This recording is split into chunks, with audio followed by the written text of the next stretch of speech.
Fairy tale Toadstool, an Amanita Muscaria trip report. So there I was, a young man, certain that I was about to perish, although never had this certainty prevented me from doing anything in any of my many adventures. How did I arrive at the poisoned state I am about to write of, one may ask. I shall tell. For a young man of no means, drugs of quality were quite hard to find in Wellington, and being one who was desperately seeking the inky embrace of the void or the scintillating colours of the womb of the infinite, I had to bend my shattered wits to improvisation. After many treks to the library and many sessions of sampling strange and exotic plants, torn from the gardens of the denizens of Wellington, and many hours spent clutching my crawling skin, cramping stomach/burning eyes or fizzing lips, chance gave to me the granddaddy of experiences I had the inverted pleasure of coming to know.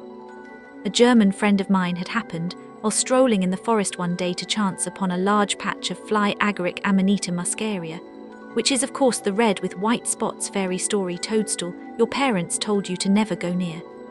He had a whole jar of the dried caps of these dark delights and had bravely tried one, the result being a strange feeling and a sore tummy. So when I expressed my interest, he gladly handed over the jar to my trembling self. I hurried back to my den where my brother in debauchery waited, anticipating my arrival with some new potion to poison ourselves, as was my job, being the smarter and more daring of us. My prize being the lion's share of whatever I brought back. So I burst into the lounge and said to the form sprawled on the couch, "Are you ready for an adventure?" Showing him the jar and its malignant contents. "Aren't they poisonous?" he said. "I think so," I replied. We hurried to the kitchen where we divided the booty, 6 caps for him, 10 for me, which we cut into small pieces and washed down with lots of Earl Grey tea, as the earthy and acidic taste was horrid. The next step on any adventure was to go into town and roam about, while gauging the exact effects of the drug on our toxin-laden forms. We were just arriving at the top of the main street when we felt a growing desire to run. And so we ran, charging down along the street, our booted feet pounding the pavement. We then felt a desire to jump. So we jumped, leaping over sandwich boards, hydrants and the occasional small child. So great was our strength that we felt nothing could stop us. I literally felt 7 or 8 feet tall, and the power coursing through my body was bordering on supernatural. At one point I leapt from the cement edge of a garden over a parked Mini, blasting into the air with my powerful legs, and tucking my knees up to my chin, I watched the roof of the Mini drift under me in ultra-slow motion, seeing every speck of grime and chip of paint sparkle beneath me in garish detail. Then back to the ground I flew. Pounding along the pavement, we charged down a side street where a concrete barrier would prevent us from further travel. It was not a barrier to me, and I, using my newfound strength, quickly cleared it. I heard a noise behind me that sounded horribly like a person trying to leap a large concrete barrier, hitting the top, slipping and falling down from the top onto one knee. I turned to see the sprawled form of my friend, to whose side I rushed. His face a mask of pain, he gripped his knee and stuttered, "The whole world is rushing into my knee." Whoosh, whoosh. There was only one cure for such an ailment, and that was to quietly sit in the cafe in the library and drink Earl Grey. So to the library we struggled, yet on the way we decided to get tickets to see a movie, and we purchased these from strange-looking people with elongated heads at the ticket box in the theatre, before hobbling and striding to the cafe. When I entered the library, I was amazed to see the towering walls of volumes, stretching in all directions, and the thick luxury of the carpet, which I felt myself sinking into. I alerted my friend that there were things here that I must investigate, and that I would meet him at a table in the cafe presently. Into the halls of towering bookcases I ventured, the bright multicolored books leering out at me. The tops of the shelves must have been towering 20 feet above me, and I myself was at least 15 feet tall, and the whole room was round like a huge fish tank, curving up and over my head, threatening to topple at any moment. I had figured it out. I was in Wonderland. The most logical thing to do would be to find the book Alice in Wonderland for a clue on what to do next. I ran down the halls searching for the book, but from the corner of my vision, I spied my friend fleeing the cafe into the street. So I charged after him, as he was in great need of my help, as only the strong and canny can survive in the nightmare world which we currently inhabited. I was watching him hobble to the bus stop, when I slid in something very soft. I looked down and saw that I had just immersed my foot in a pile of dog shit the size of a basketball. My friend was lost. There was nothing I could do but contemplate this situation. My world became dog shit. The very essence and true nature of canine feces I alone knew. I tore off my gloves and used them to wipe the mess from my brand new airwalks. The stench was brutal, it permeated my very existence. Hurling my gloves into the gutter, I hobbled down the crooked heaving street and into McDonald's, where I locked myself in the septic bathroom, and using masses of toilet paper cleaned my shoe to the best of my impaired ability. Yet the stench was not to leave my hands, as I was compelled to regularly smell my fingers in the same way a sore tooth makes you wiggle it to see if it's still sore, which of course it is. Dejected, I tumbled back into the street and went in search of a beautiful woman who would accompany me to the movie. The tall buildings leant over me, colours threatened to engulf me, and people with elongated faces passed me making strange hissing noises. The footpath was like a steep wall, which I climbed into a restaurant, and with my swirling vision located a princess sitting at a table with some dark-shrouded, leering people. I pulled up a chair and made myself space at her table. I heard someone behind me say, "Do you want to come with me to the movies? I've got a ticket right here, you can come if you want, it's in half an hour, it's supposed to be really good." Then one of the people turned to me and said in a slow voice, "Are you okay, man? You look kinda hot." I said, "Sure, I'm fine, nothing wrong with me, I'm fine." But then I started to feel hot, a slow red heat starting from my face and burning its way down into my chest. The walls were also closing in, and the people and objects in the room started to squelch and slowly spin, their colours coming off their edges. This was not a good sign. It was time to go and get my money back for my friend's ticket.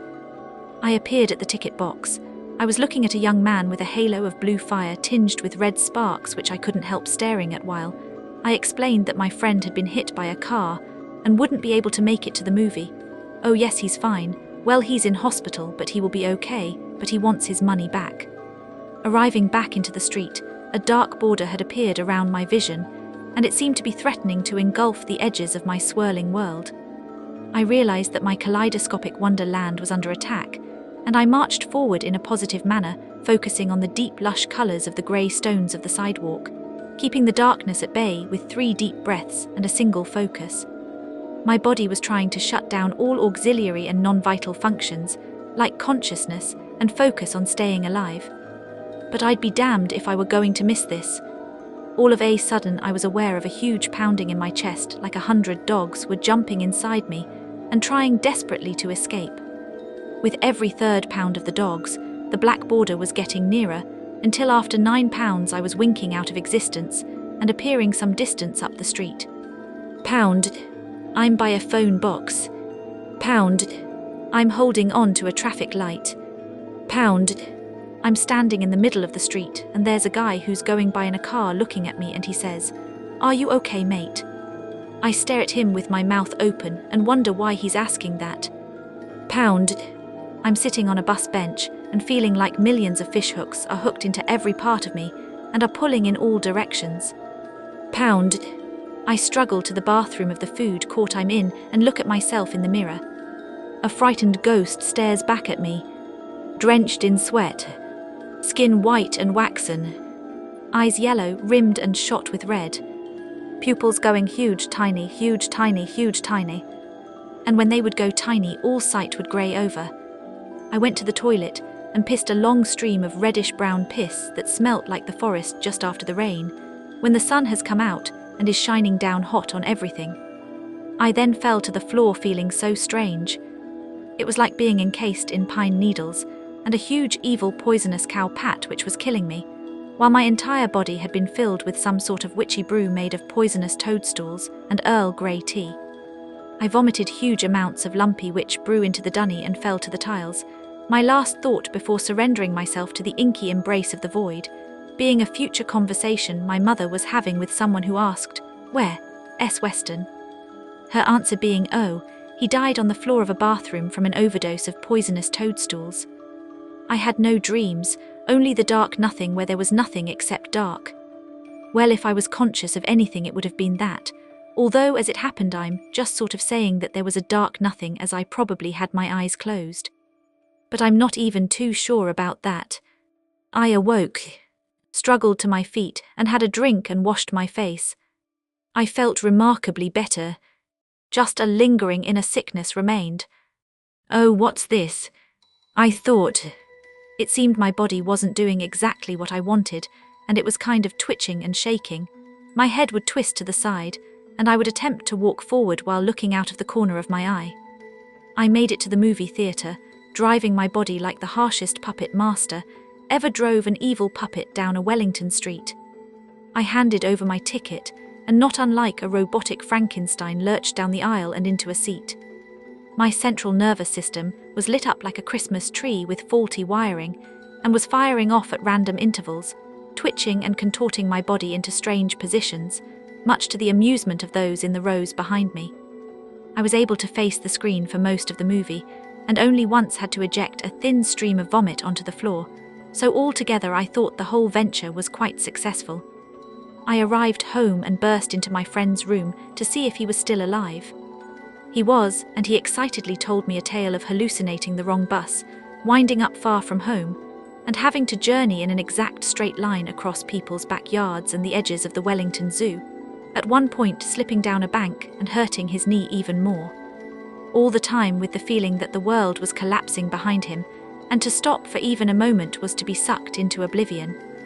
He felt the need to spew for most of the way, yet he courageously managed to save it until he got home, where he spewed through a sieve into the toilet, salvaging the pieces, which he then ate again. I looked down at his white sweating form and saw a frenzy going on inside him.